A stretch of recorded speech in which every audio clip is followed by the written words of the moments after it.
much more questions. So, what about PvP? This was a huge part in Guild Wars 1, even guilds, guild fights and so on. So what about PvP? How does it work in Guild Wars 2? Yeah, okay. So you guys know that here at Gamescom, I mean, we are showing PvE. Everything that we've shown so far is of that nature, and that is obviously a core part of the game. I want this to be an unbelievable PvE experience.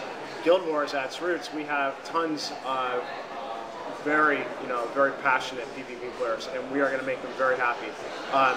We haven't talked in super detail about PvP yet, but we have said some things, and the basics of it are competitive PvP that's essentially small groups where no matter who your character is, when you put your character into the PvP environment, we're balancing the characters so that it's skill-based. It's going to be, just say 5-on-5 competitive PvP, skill-based interaction with balanced characters in there. Okay, so that's there are special PvP areas, like in the first one. That's correct. Arenas. Yes. So that is your basic competitive PvP. Then you also have what we call world PvP, where it's going to pit your server against 2 other servers in the world. Okay. And in world PvP, these are going to be like week-long events where you'll end up with siege battles. You'll end up with other events and battles going on through that mechanic where you take your character, you engage in PvP, engage in this world PvP, and it's your experience wherever it is, your gear wherever it is. Again, if you're a level 1 or a level 80, you're playing in the same, it's got to be everybody on the server that wants to participate in that, teaming up against everybody on these other 2 servers. Is it easy to switch between the worlds or the servers? Or is this like in other games where you have to pay a fee to switch between these worlds? So in general, we haven't yet really talked too much about how we're going to work with server transfers, and there is a kind of server structure that you've seen in some other games. What I would generally say about it is that we're going to make it easier than it typically has been in other games to be able to maneuver around. We want you to be able to play with your friends. If your friend's on another server, we want you to be able to get there and play with your friends there. And we don't want that sense of permanent choice, hope that all my guildies show up on the same server. Don't get me wrong, you'll want to do some orchestration like that so that you guys can play together, but we will have an easier mechanic to get on the server you want and maybe even switch back for a different time, So, yeah, it's going to be, I think you're going to be pretty happy with it when we actually talk seriously about it. So server against server battles are like a crew is transferred to the other server and they fight against. Oh, the specifics, mechanics of how the technology backend behind that is working. I'm not prepared to talk about that, but I don't necessarily think that will really affect the gameplay there.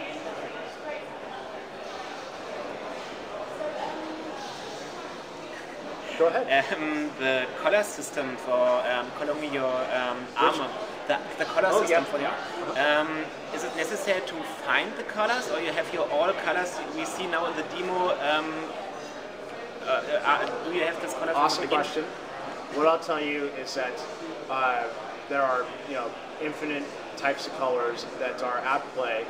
But we haven't talked about the system yet of your character customization. We haven't yet talked about the way that you would get different dyes or the way you change your appearance in that fashion.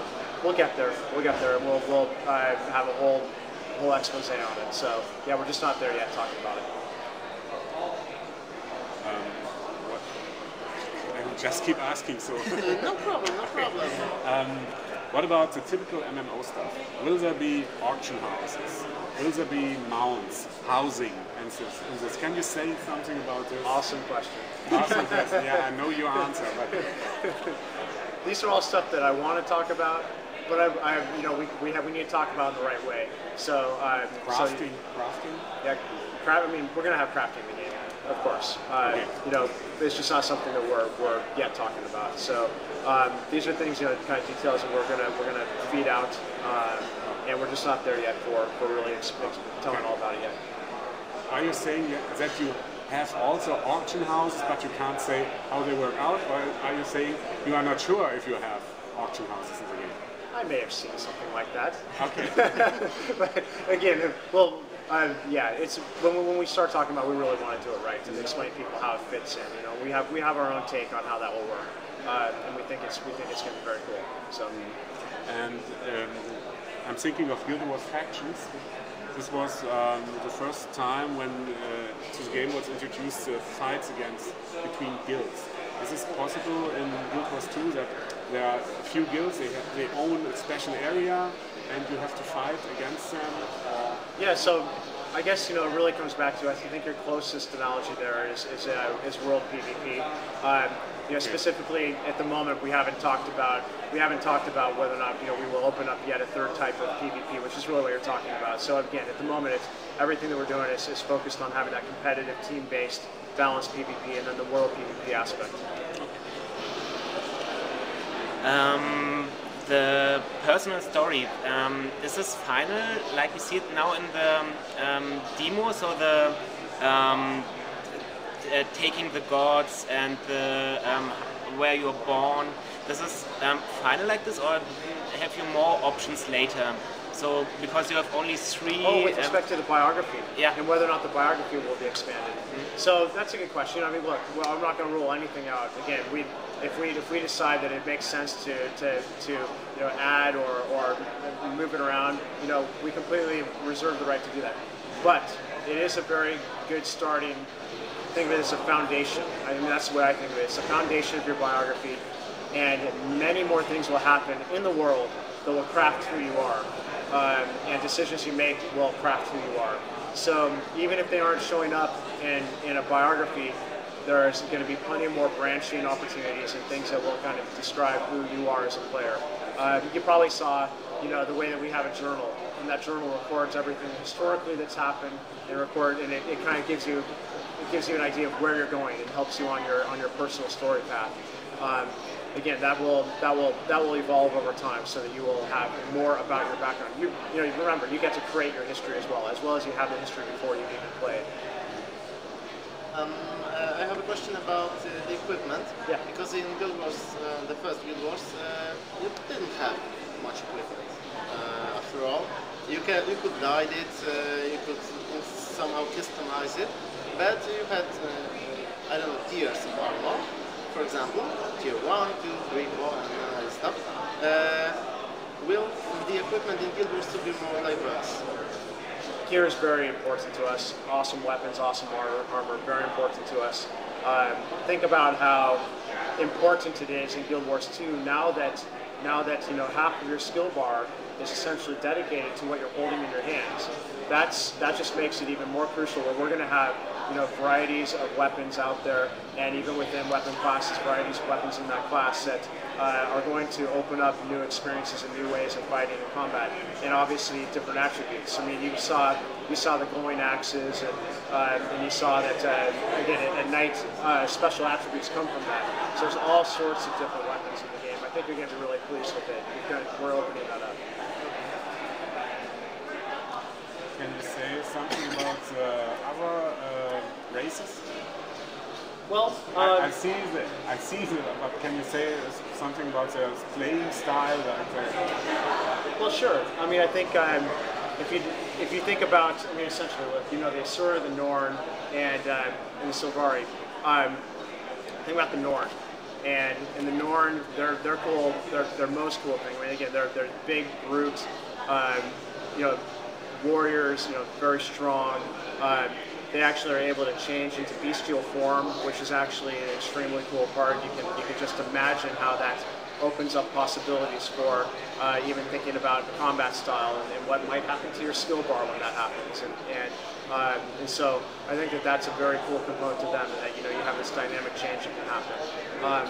With respect to Asura, Asura's crafty. You know, they're crafty. They're super intelligent.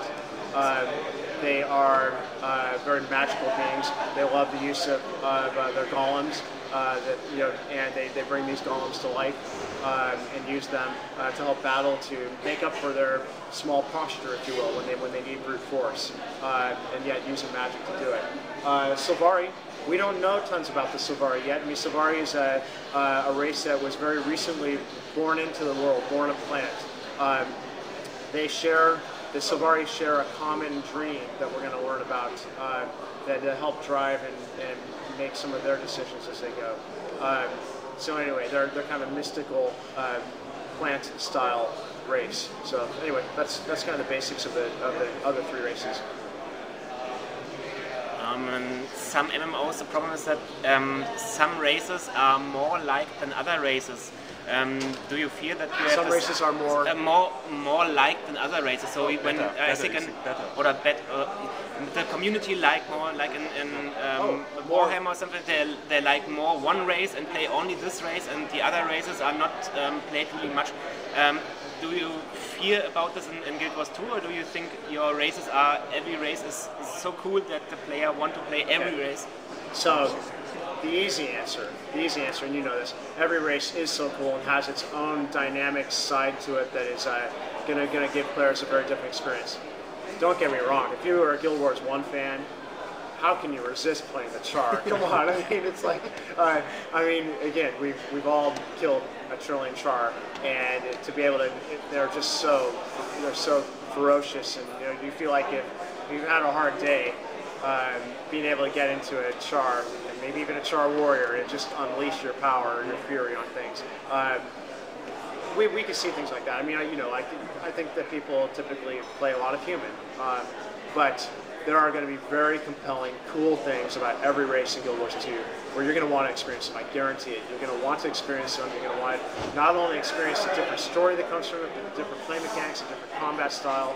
I can't wait to see how the community responds and gets into it, and see how they fall between the races. I can't wait to see that. Obviously, you know, we're building a game that is unbelievably receptive to people really diving into each of these races full force.